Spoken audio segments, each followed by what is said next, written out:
Louvado seja nosso Senhor Jesus Cristo. Nós vamos fazer o nosso comentário da primeira carta de São Paulo aos Coríntios, nosso 15º encontro. Trabalharemos 1 Coríntios, capítulo 7, do versículo 12 a 24.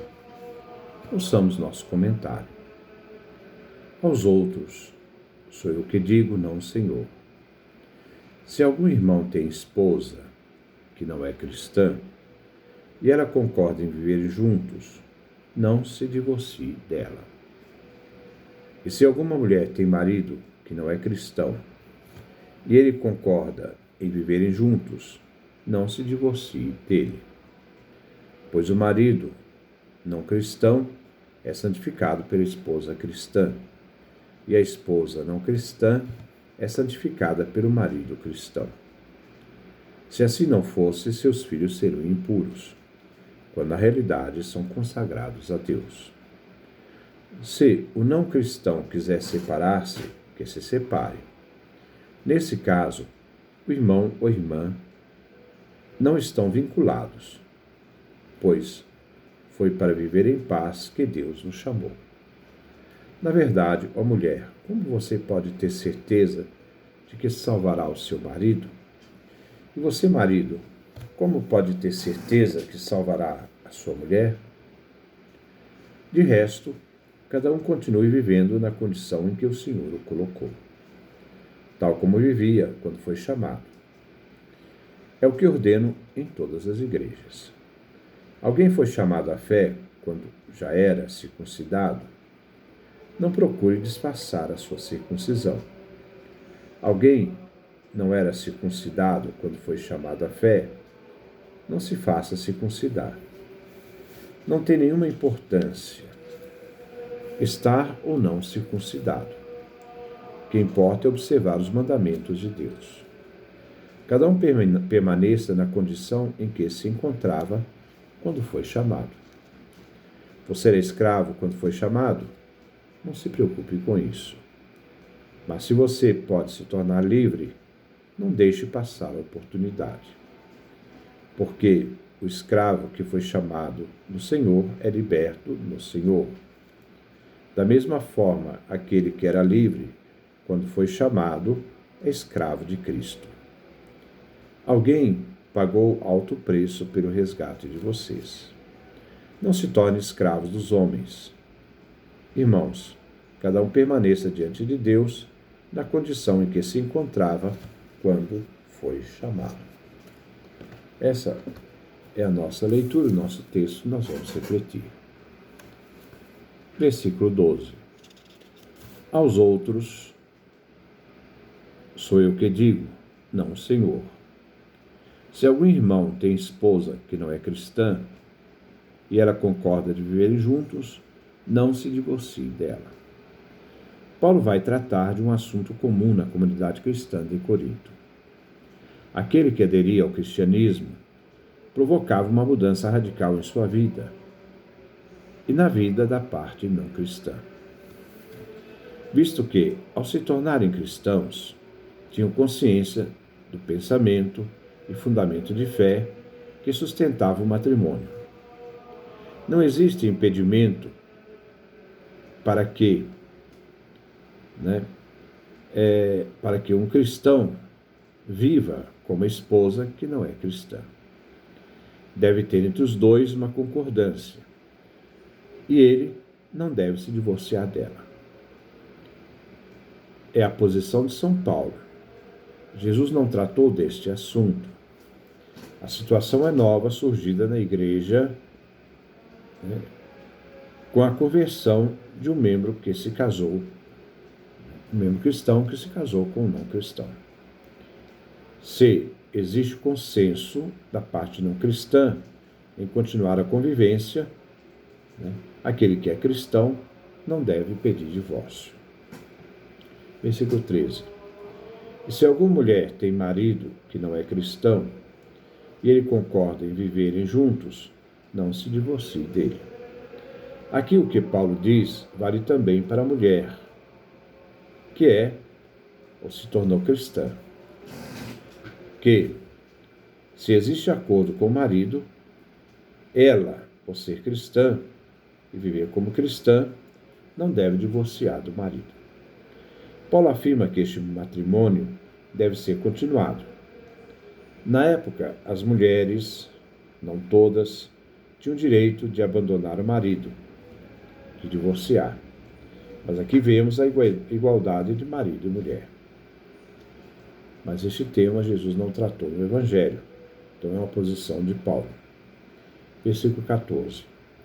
Pois o marido não cristão é santificado pela esposa cristã. E a esposa não cristã é santificada pelo marido cristão. Se assim não fosse, seus filhos seriam impuros, quando na realidade são consagrados a Deus. Paulo responde também à questão da situação da parte não cristã santificada pela parte cristã.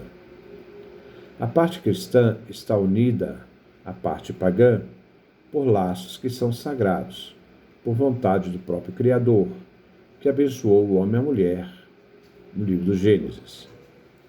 Mas afirma Paulo que a parte pagã, que aceita se unir à parte cristã, vem santificado e, de certo modo, inserido na comunidade cristã. Nesse sentido, o apóstolo Paulo adverte que os filhos dos matrimônios entre o cristão e um pagão não são impuros, mas santos, consagrados a Deus. O tipo de santidade que aqui se refere a Paulo é de que esses filhos são chamados mais tarde ao batismo, numa vinculação à igreja como candidatos a se tornarem membros ativos da própria igreja. Ao pertencerem ao matrimônio, participam da santidade do matrimônio, e assim esses filhos pertencem à comunidade. Versículo 15. Se o não cristão quiser separar-se, que se separe. Nesse caso, o irmão ou irmã não estão vinculados, pois foi para viver em paz que Deus nos chamou. Existem exceções, escolhida pela parte não cristã. A própria palavra do Senhor nada fala a este respeito. Para Paulo é impossível conservar intacto este matrimônio, pois lhe falta a base real. Neste caso, a parte cristã fica livre, embora aqui se trata de uma exceção. Aqui temos o que se chama privilégio paulino, isto é, privilégio de São Paulo, que se aplica hoje com frequência em países não cristãos. Entre nós também, visto que o número de não batizados está aumentando em países que antes eram cristãos. Deus chamou o marido e a mulher para viverem em paz, pela fé no batismo, e que resume na paz com Deus. É vontade divina que esta paz se realize e concretize na vida do matrimônio.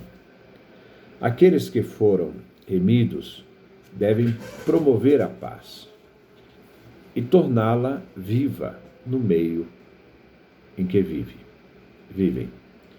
As esposas cabem a possibilidade de realizar a paz, visto que estão unidos entre si na mais íntima comunhão de vida.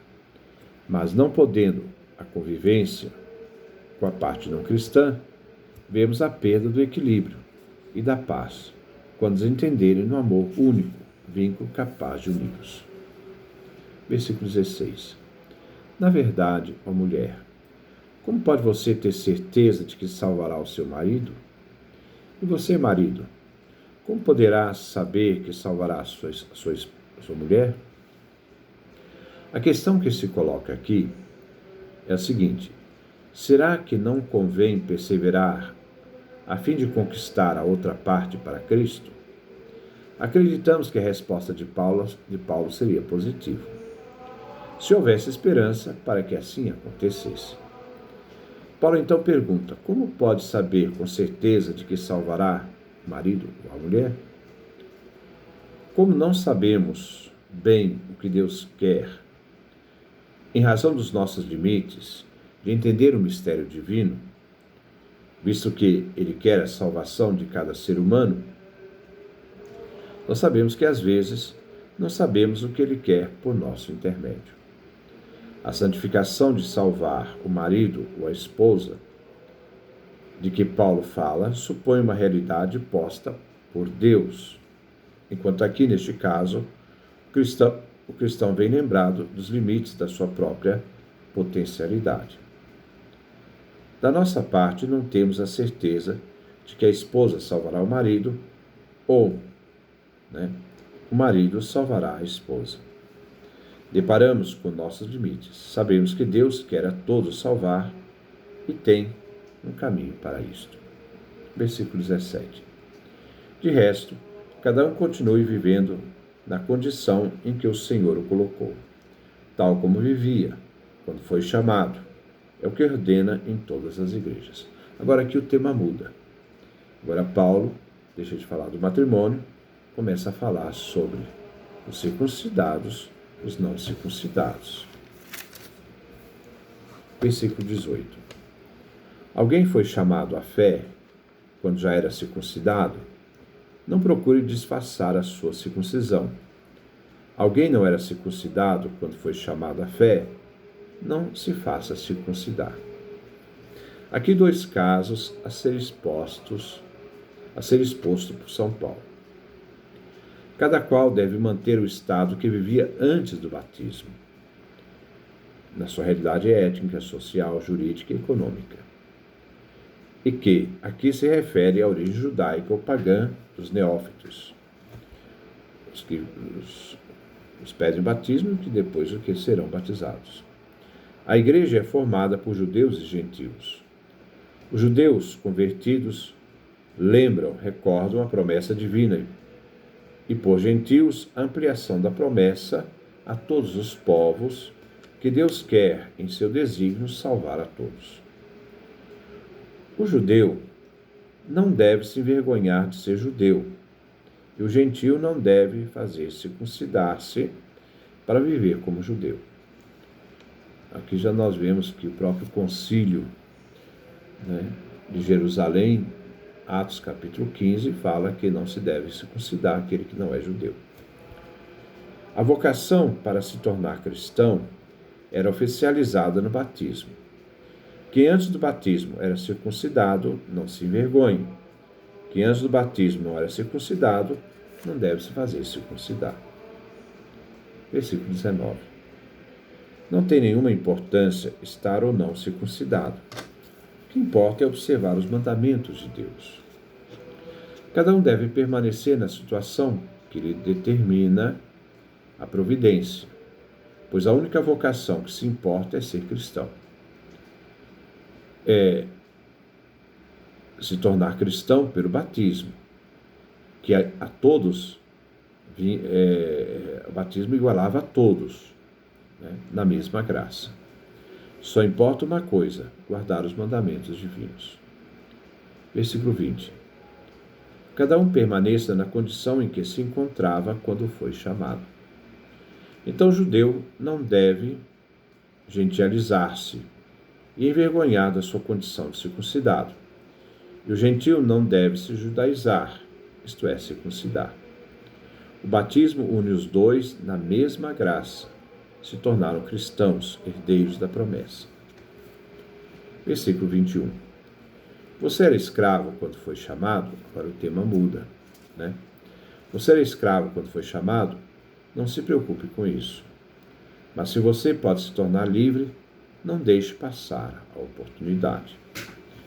Paulo, na verdade, não pede aqui ao escravo que recuse a liberdade quando esta lhe vem oferecida. Paulo apóstolo limita-se aqui à possibilidade concreta de libertação. Quando ele diz não se preocupe, seria nesse sentido. Continue a viver em sua situação de escravidão, a menos que tenha a possibilidade de se tornar livre. Paulo afirma que se deve aproveitar a ocasião.